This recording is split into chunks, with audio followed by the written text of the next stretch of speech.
চট্টগ্রাম সহ দেশের বিভিন্ন এলাকায় আজ ঘটেছে নানা উল্লেখযোগ্য ঘটনা।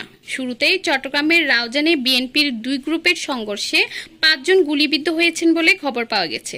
বুধবার রাত 10:30টার দিকে উপজেলার বাগুয়ান ইউনিয়নের ৭ নম্বর ওয়ার্ডের কুইয়েপাড়া গ্রামের চৌধুরীপাড়া এলাকায় এই সংঘর্ষের ঘটনা ঘটে। অন্যদিকে হাটাজারির মদুনাঘাট ব্রিজের কাছে ব্যবসায়ী আব্দুল হাকিম হত্যাকাণ্ডের ঘটনায় ৪ জনকে গ্রেপ্তার করেছে পুলিশ। তাছাড়া কক্সবাজারের মহেশখালীতে কোস্টগার্ডের অভিযানে ৩টি দেশীয় অগ্নেয়াস্ত্র সহ একজন কুখ্যাত সন্ত্রাসীকে আটক করা হয়েছে। বৃহস্পতিবার সকালে কোস্টগার্ড মিডিয়া কর্মকর্তা লেফটেন্যান্ট কমান্ডার সিয়ামুল হক এ তথ্য নিশ্চিত করেন।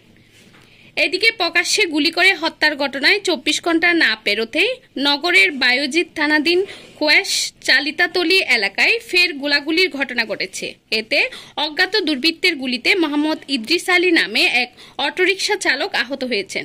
বৃহস্পতিবার দুপুর ১:২০টার দিকে এই ঘটনা ঘটে।